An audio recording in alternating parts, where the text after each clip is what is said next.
नमस्कार दोस्तों। आज है 23 नवंबर 2024 और आज के इस डेट में काफ़ी सारे राज्यों के अंदर उपचुनावों की मतों की गिनती होनी थी और दो राज्यों के अंदर जी हाँ, महाराष्ट्र में और झारखंड के विधानसभा चुनाव जो अभी चंद दिनों पहले संपन्न हुए थे उन सभी की मतों की गिनती थी। और इन दो राज्यों के विधानसभा चुनाव परिणाम अभी चंद मिनट पहले आ चुके हैं। लेकिन महाराष्ट्र में जी हाँ, जो सियासी सरजमी के ऊपर जो दोस्तों इसकी तपिश है वो और अधिक अब बढ़ चुकी है, क्योंकि यहाँ पे जो जीत दर्ज हुई है वो बिल्कुल अकल्पनीय अविश्वसनीय है। जनता ने महाराष्ट्र व झारखंड में वर्तमान सरकारों पर ही फिर से भरोसा जताया है। मतलब कि यहाँ पर वही सरकार बनी है जो पहले सरकार थी, लेकिन महाराष्ट्र में जो जीत दर्ज करी है इस बार इस सरकार ने वो काफ़ी अनोखी है। सो गाइस, झारखंड में जहाँ पर इंडिया गठबंधन ने एनडीए को झटका दे करके एक बार फिर बहुमत से सरकार में जी हाँ वापसी की है, तो वहीं पर महाराष्ट्र में महाविकास आघाड़ी जिसे हम बोलते हैं एमवीए को महायुति के आगे हारना पड़ा। सो गाइस, वहाँ भी सरकार की वापसी हो रही है। और उधर देश के सबसे अहम राज्य जी हाँ यूपी के उपचुनावों में एनडीए ने 9 में से 7 सीटों पर बढ़त लेकर के सपा की उम्मीदों पर पानी फेर दिया, वाइपर मार दिया, हम कह सकते हैं पोछा लगा दिया। और दोस्तों, लोकसभा के उपचुनाव में अगर हम बात करें वायनाड के बारे में, तो वायनाड से कांग्रेस की प्रियंका गांधी ने भारी वोटों के साथ जी हाँ संसद जाने का प्रमाण पत्र प्राप्त कर लिया है। और देश के अन्य राज्यों में इंडिया, ध्यान रखिएगा, देश के अन्य राज्यों में इंडिया व एनडीए गठबंधन में कांटे की टक्कर देखने को मिली। बंगाल में टीएमसी, बिहार में एनडीए, कर्नाटक में कांग्रेस को बढ़त हासिल हुई है।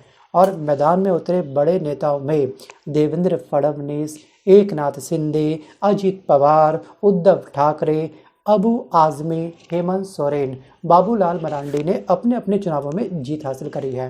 अब दोस्तों, मेरा आपसे एक सवाल यह कि आखिरकार महाराष्ट्र के अंदर जी हाँ अगला सीएम कौन होगा? Question mark. जी हाँ, आप मुझे कमेंट करके पक्का बताना। और दूसरा सवाल मेरा आपसे यह है कि 26 नवंबर को जी हाँ यहाँ पर जो विधानसभा है वो फिलहाल उसकी वो लास्ट डेट है।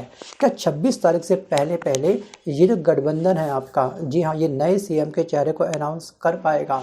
क्या महाराष्ट्र में राष्ट्रपति शासन लग सकता है? आप मुझे कमेंट करके पक्का बताना। ये दो सवाल मैंने आपसे पूछे हैं। तो गाइस, वापस आता हूँ टॉपिक की तरफ। अब बात करते हैं झारखंड के अंदर। तो गाइस, झारखंड की सभी 81 सीटों पर आज मतों की गिनती हुई, सरकार रिपीट हुई।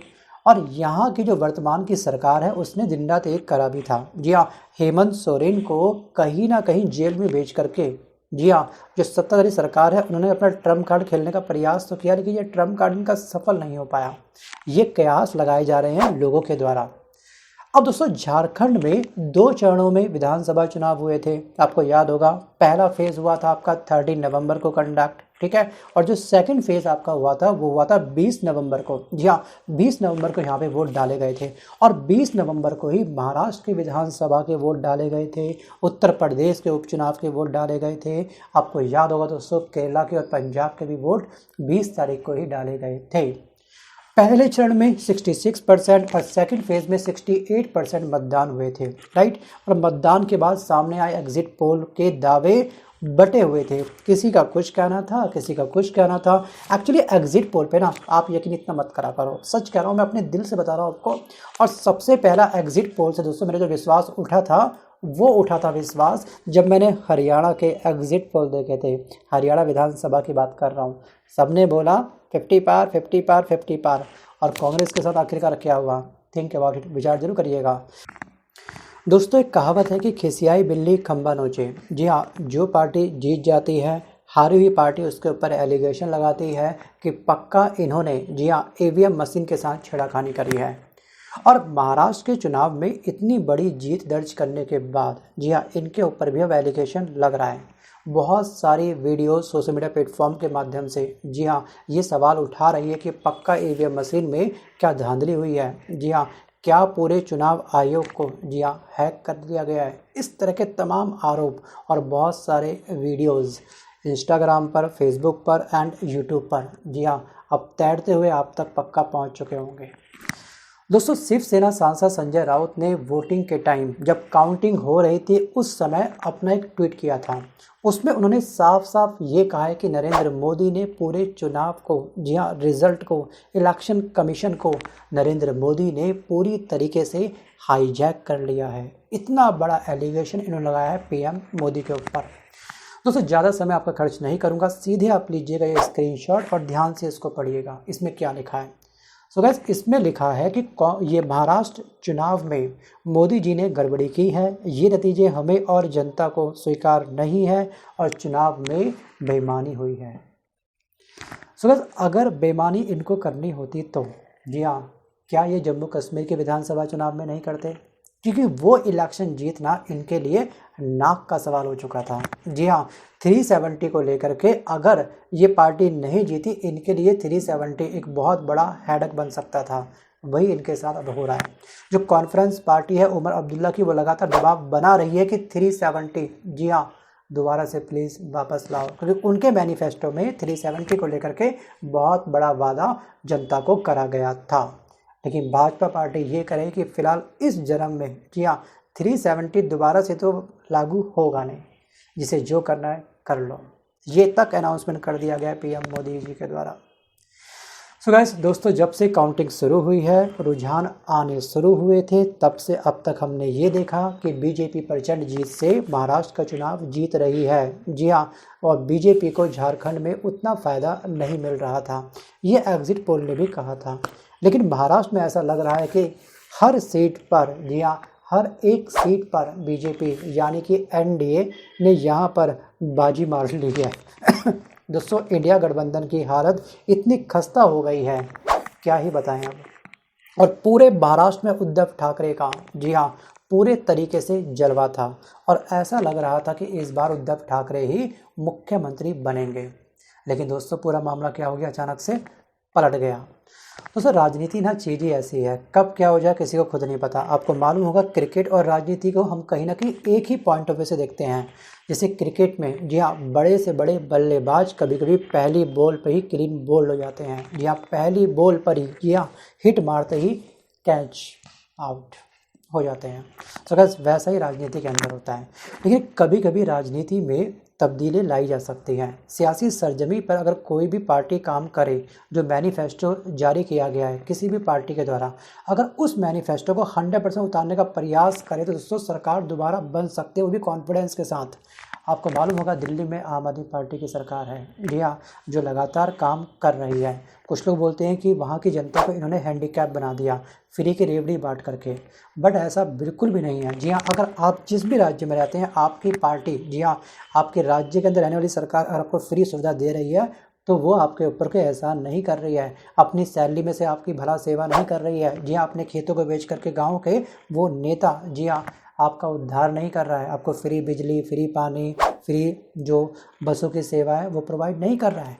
वो आपका ही टैक्स आपको अप्रत्यक्ष रूप से वापस कर रहा है। बस हर इंसान टैक्स दे रहा है। टैक्स केवल सैलरी का टैक्स नहीं होता। जी हाँ, जो आप आटा खरीद के ला रहे हो, जिसकी आपकी रोटी बन रही है घर में, जो आप साबुन खरीद रहे हो नहाते समय, जो आप टूथपेस्ट का इस्तेमाल कर रहे हो, उन सब पे आपका टैक्स जा रहा है।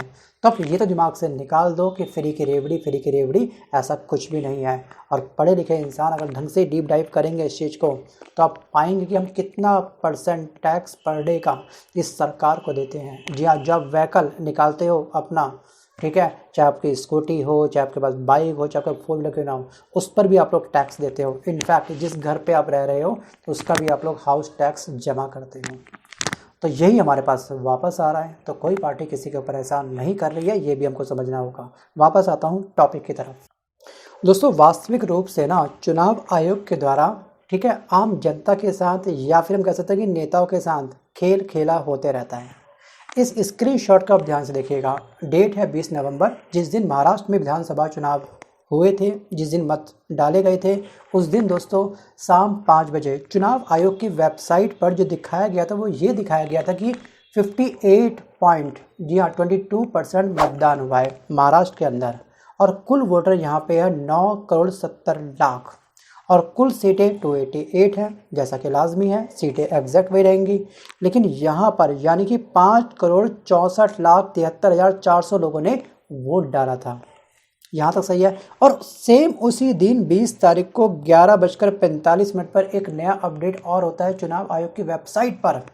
तो ये परसेंटेज 58.22% से बढ़ करके ये हो जाता है 65.02%, मतलब ये 6.8% क्या होता है यहाँ पर हाइक हो गया।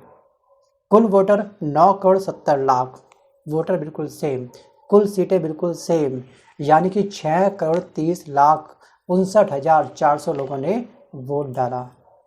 इस मार्जिन को 6.8% की जो बढ़त हुई है इसको समझने का थोड़ा प्रयास करिएगा। उसके बाद से जी हाँ, इस तरह के नतीजे आएंगे, महाराष्ट्र में यही जीत दर्ज होगी। जी हाँ, ये फाइनली डिसाइड उसी दिन 20 तारीख को हो चुका था कई लोगों के द्वारा।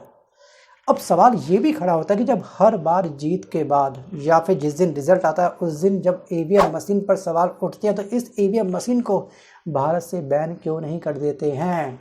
काफ़ी सारे विकसित देश दोस्तों अभी भी ओल्ड पैटर्न पर मतदान करते हैं। वही दोस्तों पेटी के माध्यम से स्लिप बनाई डाल दी मत पेटी पर।